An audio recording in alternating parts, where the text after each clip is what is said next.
Hello and happy Sunday to you. Welcome to Theology and Tap. If you have been at least watching some of my videos, you'll understand that I think there needs to be a reformation within the Christian church. And the way to do it is to get rid of this law-oriented way of life. And we need to be more spirit-oriented life. And I've been making a lot of videos that compares the difference between one or the other. And I think I have an important one for you today, something that's been on my mind for a while. I'm going to talk about Adam and Eve and the sin that came into the world and what it means and whatnot. Because I don't think I've ever really heard any other people talk about this particular way. But, we know the story of Adam and Eve. They're the first humans that was created by God. I guess they were together in the Garden of Eden. And the Garden of Eden is kind of like heaven on earth. Kind of a thing, and I guess the whole world within the Garden of Eden was perfect. It was perfect as can be, except for one thing, and that one thing was the law that God gave them. He said, "Go ahead and take care of the land, do whatever you want with it, take care of it anyway, but you got to stay away from the tree." And what was the name of that tree? The tree of knowledge of good and evil. Tree of knowledge, good and evil. And of course, they ate the fruit and they got kicked out of the garden and whatnot. But if you really think about it, the very first question that I have always had is, what is so wrong with the knowledge of good and evil? What is so wrong with it? I mean, haven't you ever thought about that? I mean, if you think about the world today, we are always talking about what is evil and what is good, what is holy and what is evil. In fact, the way we raise our children is to make sure that they stay away from evil and continue to do good. And we have this understanding for some reason, and I totally disagree with it.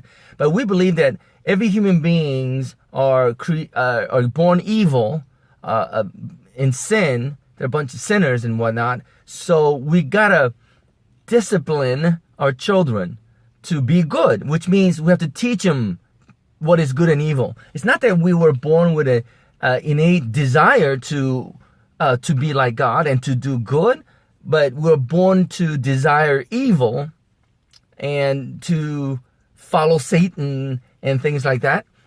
And we have to force our children to stay away from that and to do good. See, I'm totally disagreement with that understanding, but that's Christianity. I think is that we're born sinners and we have to force them to do good.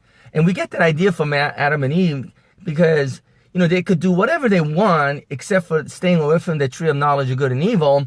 But once again, what is so wrong with knowledge of good and evil? All right. So I think you could say, well, they ate the fruit because they want to be like God and we shouldn't try to be like God. But at the same time, we tell people we got to be more like Jesus Christ, right? To be like God, a God figure or however you want to put it. So that doesn't make any sense. Other people say things like, oh, it was the woman's fault. Women have this kind of emotional attachment to things and men are more logical. And the problem with Adam was that he was standing next to Eve, but he didn't share his logic with his wife and, things like that. I guess you could make a point of it, but I don't think that's the point of the story. Also, people say, hey, look what the Bible says, that when Eve looked at the tree, he said that, she said, when woman saw that the tree was good for food and that it was pleasant to the eyes, right, and the tree was delightful to look at. So then you get to say, well, so you shouldn't live your life by whatever you delight to look at or whether something looks good to eat or not. And also pleasant to the eyes, because eyes can be deceiving. You have to look at the heart and whatnot. And those are all kind of true. But at the same time, what's wrong with being attracted to something that is beautiful? That in itself is not, I don't understand that either. But I guess the important thing about this story, I think, is that there was this one law, don't do this, stay away from this tree, but we couldn't keep that law. So even within the Garden of Eden, Adam and Eve couldn't resist the disobeying, breaking the rule and whatnot. So I guess in a way, the way I always look at it is the rules are there not so much to help people to know what is good and evil or to do good or to do bad, kind of stay away from bad things, but it does the opposite effect. It has the opposite effect. So Paul says when law came into to the world, God's law, did sin increase or decrease? And of course, Paul says it increased. Why? Because when something that is holy as God's law mixed with human nature, then it doesn't mix very well. But Paul also says God did that kind of like on purpose so that we could look for another way of worshiping God, and that is through Jesus Christ. Well, that story, I believe, is represented here in Genesis story of Adam and Eve and the knowledge of good and evil. So there was this tree that caused them to sin, right? Why was that tree there in the Garden of Eden in the first place, which is kind of weird too. But the law in itself is kind of like that tree, isn't it? Think about that, because the law tells us what is good and what is evil, and we try to follow it. And God said, and within the Garden of Eden, he said, stay away from the knowledge of good and evil. All right? Because when we decide what is good and evil and whatever you could say, then we make our own stuff or whatever. But no, I think good and evil is something that's universal. People know what is good and what is evil, and it's good is godly. Whatever is good comes from the Lord. So we know what is good, but the whole idea is that tree that was there became a detriment. It became something that is bad for Adam and Eve. And I believe the law, the holy law, I'm talking about, the law that tells us what is good and evil is not really good for us. That's what I'm trying to say, I guess. Of course, people will say, you got to know what is good and evil. I understand that. But how do you, force somebody knowing what is good and evil to continue to do good? So I think the major part of this story that affects me personally, the way I get it, is that when they ate the fruit of the knowledge of good and evil, immediately Adam and Eve became ashamed because they realized that they were naked. Now, the way I learned it when I was growing up is that Adam and Eve did not have a body like how we have the body. It was a spiritual body, and when they ate the fruit, sin came into them. So therefore, now we have this skin, human skin. This is a temporary tent. Before, it was not temporary; it was eternal. That's the explanation. I disagree. I think what happened was we had this body and whatnot, but when they ate the fruit, then they realized their eyes were opened, and they would realize that they were naked. And the reason why they were realized they were naked is because they became ashamed of who they were. They became ashamed of, what they have done and how they looked and everything else. They became self-conscious before it was just looking at each other, at God, taking care of the land and whatnot. So shame and guilt is, I believe, the source of the majority of things that we do wrong in this life, the way we feel about ourselves, whether we feel good or bad or whatever. But most of us, we feel guilty, we feel ashamed. And a lot of times I think religion and politics, to whoever's in charge, always use our shame and our guilt to manipulate us to follow them. And I made a video last week about, the people that guides us and leads us, are they blind? And Jesus called the religious leaders blind. That makes us blind. And what makes us blind is this incredible shame and guilt that we carry on each and every day, because our eyes are open. We know what is good and evil. We have this certain knowledge that makes us feel very insecure because we're ashamed. And because they were ashamed, they start hiding from God. And I think that's what happens to us, is a lot of time we can't confront God. We can't even pray to God because we're so ashamed of who he is. And I think everybody understands who God is, but I think we have a better understanding of who we are as well. So therefore there is a separation there, right? There's a separation. So we instead of going towards God, a lot of times we stay away from him. And I think religion sometimes is kind of like that. Religion stands in the way between our relationship with God, because religion most of the times follows traditions of men anyways. And you got to at least admit that, right?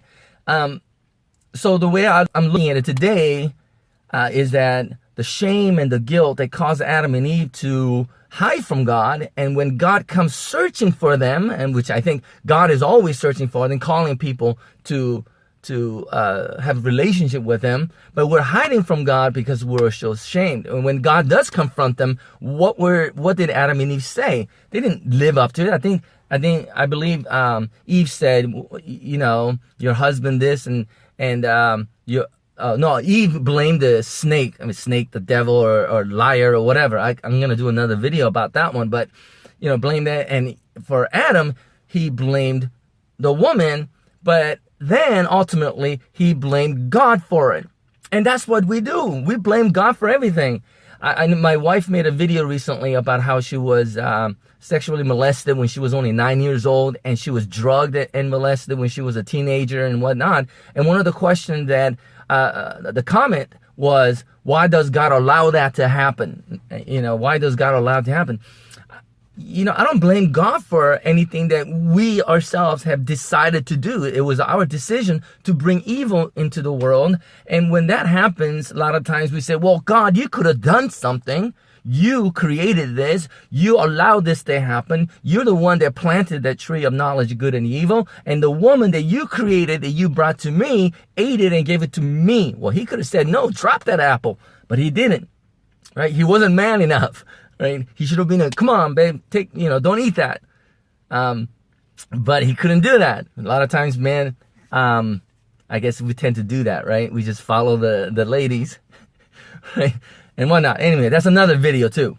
But they were ashamed. So they start blaming each other, accuse one another and stuff. And you see all the things that's going in the world. That's what it seems like we're doing. Some people blame God. Some people blame Trump or other politicians. We blame other religions, so all that kind of stuff. But what it comes down to is that our human nature has been infected by this guilt and shame, and we have been manipulated by those in charge, the blind guys that's leading us into the pit where we are screaming out to anyone to help us, but when it comes down to it, we're really hiding, and we're just blaming God for all the troubles of the world. And all the while, God is saying, hey, you could get yourself out of this. It's kind of like Cain, who was infected by sin because of Adam and Eve's sin, and he was infected by it, and he was angry because he was ashamed of the fact that his gifts were not being accepted by God and whatnot. So he is also hiding in a way, and God comes and talks to him. And the question, why are you so angry?